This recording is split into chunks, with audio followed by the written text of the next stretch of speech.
बरु भल वास नरक कर ताता, दुष्ट संग नहीं देह विधाता।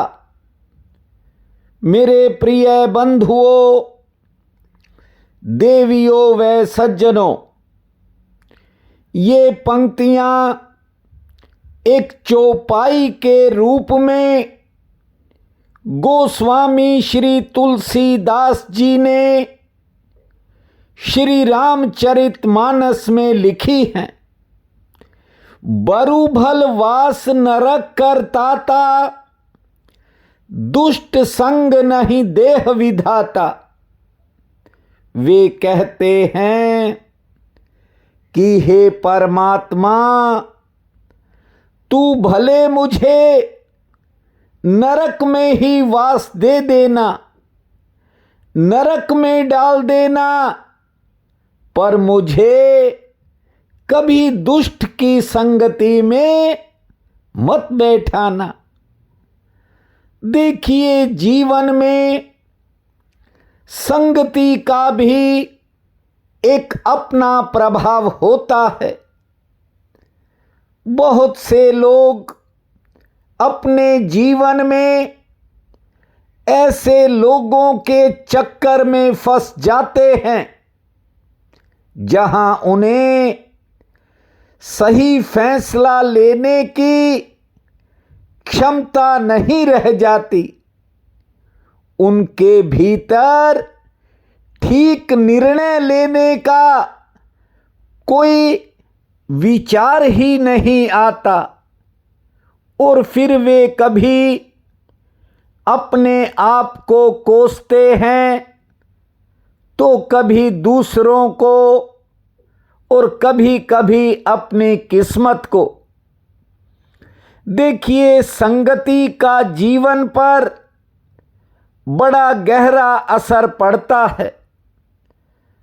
बहुत से सीधे साधे लोग भी गलत संगति के कारण खुद के जीवन को नरक में धकेल देते हैं। मैंने बहुत से शराबियों की बातें सुनी हैं। जानते हो, शुरू तो वे शौक में करते हैं, लेकिन एक दिन उनका शौक उनका दुर्भाग्य बन जाता है। करते समय कुछ नहीं सोचते, बाद में पछता लेते हैं। नित्य लोगों की बातें सुनता हूं, इसलिए आज आपको निज धर्म का एक बेशकीमती सूत्र सुना रहा हूं। सूत्र कहता है, कई बार हालात ऐसे होते हैं जहां मन में दुविधाएं बन जाती हैं। आदमी ठीक फैसला नहीं कर पाता। ऐसी स्थिति में खुद को बदलने की नहीं, बल्कि गलत जगह से निकलने की जरूरत होती है। ध्यान दीजिए, यदि कोई बीज पत्थरों के बीच में गिर गया तो उसका मतलब ये नहीं कि उस बीज ने अपनी वृक्ष बनने की ताकत को खो दिया। वृक्ष बनने की शक्ति तो बीज के भीतर है। उसे केवल स्थान बदलने की जरूरत है। जिस दिन वह पत्थरों से निकलकर धरती मां के आंचल में समाएगा, उसी दिन से वृक्ष बनने का रास्ता अपने आप साफ हो जाएगा।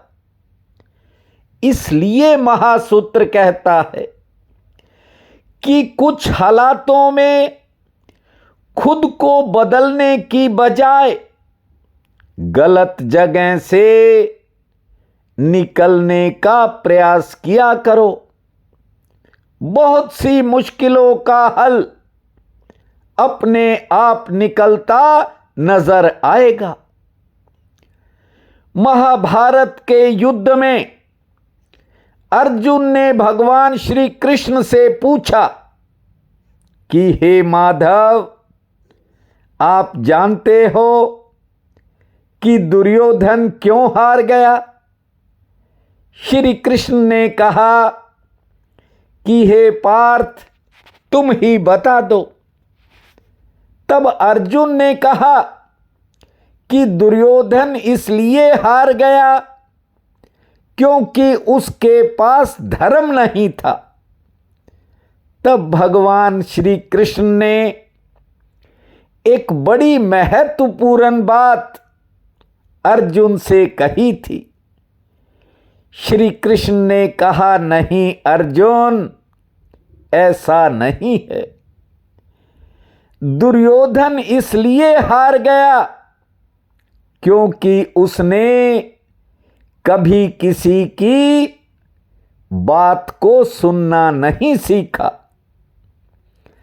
जो व्यक्ति केवल खुद को ही सही मानता है, उसका विनाश निश्चित हो जाता है। इसीलिए वेदों शास्त्रों में श्रवण की कला को बताया है कि आप सुनना सीखिए। लेकिन लोग सुनना तो तब सीखेंगे जब बोलना बंद करेंगे। बोले ही जा रहे हैं, सुनने का तो अर्थ ही नहीं पता। जब भगवान कृष्ण ने अर्जुन को कहा कि जो खुद को ही सही मानता है, उसका विनाश निश्चित है, जानते हो, इस एक बात से अर्जुन समझ गया कि जीवन में सबसे बड़ा सारथी वो नहीं जो रथ चलाए, बल्कि सारथी तो वो है जो सही रास्ता दिखाए। वर्षों से आप निज धर्म के सूत्र सुनते हो। मैं कहता हूं, किसी की भी सुनने की जरूरत नहीं। हर इंसान का सारथी, हर व्यक्ति का असली सारथी उसके भीतर बैठा है। लेकिन कोई जीते जी उसे सुनने को तैयार नहीं होता। भीतर की आवाज को ये इंसान सदा अनसुना करता है और इसलिए यहां हर कोई प्यासा ही रह जाता है। हम सब प्यासे हैं, जानते हो।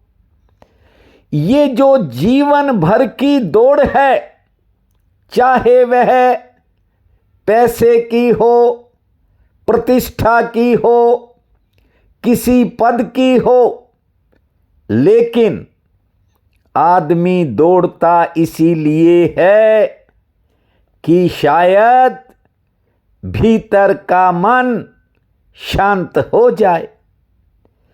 वासनाओं में भी जो हम दौड़ते हैं, उस दौड़ में भी आकांक्षा एक ही है कि किसी प्रकार आत्म तृप्ति हो जाए। लेकिन प्रभु को पाए बिना तृप्ति असंभव है, क्योंकि परम जीवन, परम प्रभुता को पाए बिना मनुष्य के भीतर तृप्ति नहीं हो सकती।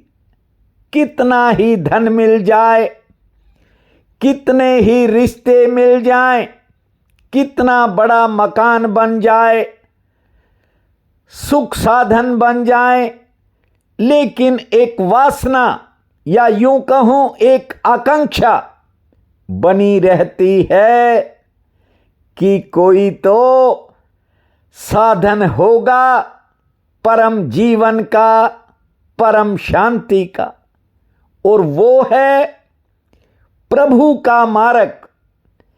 क्योंकि ये जो प्रभु की अंतिम वासना है, ये आपको सागर की तरफ लेकर दौड़ रही है, हर किसी में होती है।